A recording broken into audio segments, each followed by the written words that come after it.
পানি খাবেন? ওই যে পানি।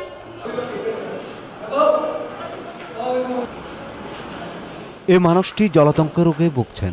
চিকিৎসক ও সেবিকারা জানিয়েছেন তিনি বাঁচবেন বড়জোর মাত্র ৪৮ ঘন্টা, কারণ মৃত্যুর হাত থেকে রক্ষা করার কোনো চিকিৎসা নেই তার জন্য।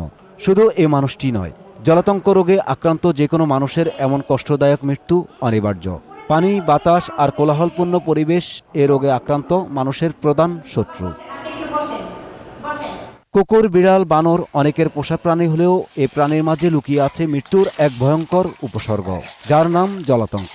স্বাস্থ্য অধিদপ্তরের তথ্যমতে বিশ্বে প্রতি 10 মিনিটে একজন ও বছরে ৫৫,০০০ মানুষের মৃত্যু হয় জলাতঙ্ক রোগে। আর এ রোগ কুকুর, বিড়াল, বানর ও বেজির আঁচড় বা কামড় থেকে ছড়ায়। যদিও ৯০% আক্রান্ত হয়ে থাকে কুকুর থেকে, আর এর শিকার হওয়াদের ৯৮% শিশু।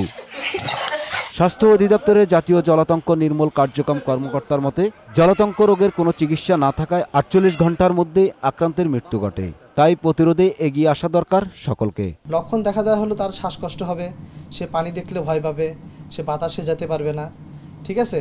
এবং মানুষ তার মধ্যে অনেক সময় দেখা গেল যে এগ্রেসিভনেস চলে আসে।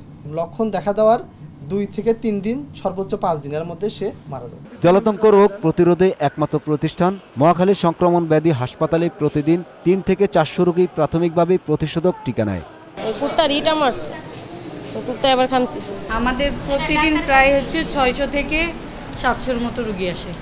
প্রতিরোধ আছে। প্রতিরোধ কিভাবে? প্রতিকার হলো ফার্স্ট হলো ওই জায়গাটাকে আমরা সাবান দিয়ে ধোবো, কাপড় কাচা সাবান 15 মিনিট ধরে, হ্যাঁ, রানিং ট্যাপ ওয়াটার দিতে হবে, ওয়াশ করতে হবে। তারপরে আমরা ভ্যাকসিনেশন দেব।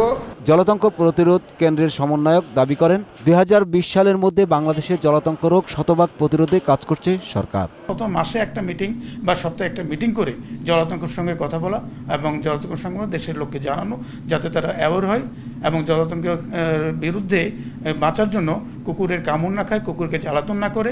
এবং তার মতে সরকারের কার্যক্রমের পাশাপাশি সচেতন থাকতে হবে সকল নাগরিককে। আর কুকুরের কামড় দেওয়া মানুষের আচার আচরণ সন্দেহজনক হলে নিয়ে আসতে হবে জেলা স্বাস্থ্য কমপ্লেক্স বা সংক্রমণ ব্যাধি হাসপাতালে। ফারুক হোসেন, 21 টেলিভিশন, ঢাকা।